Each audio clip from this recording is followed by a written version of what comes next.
मी श्याम सुदाम पाणेगावकर, उपविभागीय पोलीस अधिकारी बिलोली. सध्या निवडणूक कामासाठी इतवारा पोलीस स्टेशनच्या हद्दीमध्ये मी इथे कार्यरत आहोत. आज इतवाराच्या बागील राष्ट्रीय गांधी विद्यालय गाडीपुरा येथे मोहल्ला कमिटीची माननीय पोलीस अधीक्षक अविनाश कुमार सर यांच्या सूचनेप्रमाणे बैठक आयोजित करण्यात आली आहे. सदर बैठकीकरता सर्व उमेदवार आणि या भागात राहणारे जे नागरिक आहेत, विशेषतः जे नवयुवक आहेत 20 ते 25 वयोगटातले, या सर्वांना आम्ही एकत्रित करून आज निवडणूक अनुषंगाने माननीय पोलीस अधीक्षक सर यांनी ज्या सूचना दिलेल्या आहेत त्या आम्ही आज त्यांना समजावून सांगितलेल्या आहेत.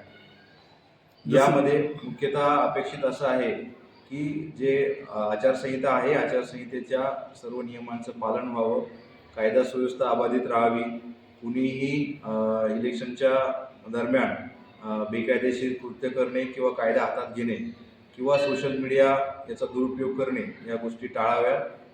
मतदानची प्रक्रिया जी आहे ती पूर्णतः पारदर्शी पद्धतीने, निष्पक्षपातीपणे आणि भयमुक्त वातावरणात होण्यासाठी माननीय पोलीस अधीक्षक सरांनी भेट दिलेली आहे. या ठिकाणी अनेक ठिकाणी जास्त संख्या आहे मतदान केंद्राची, 4पेक्षा जास्त. काही ठिकाणी 5 मतदान केंद्र, काही ठिकाणी 4-4 मतदान केंद्र हे समोरासमोर आहे. त्या अनुषंगाने माननीय पोलीस अधीक्षक सर यांनी सविस्तर सूचना दिलेल्या आहेत. त्या अनुषंगाने कामकाज सुरू आहे. सर, नवीन मतदारांसाठी तुमचं काय आव्हान असेल?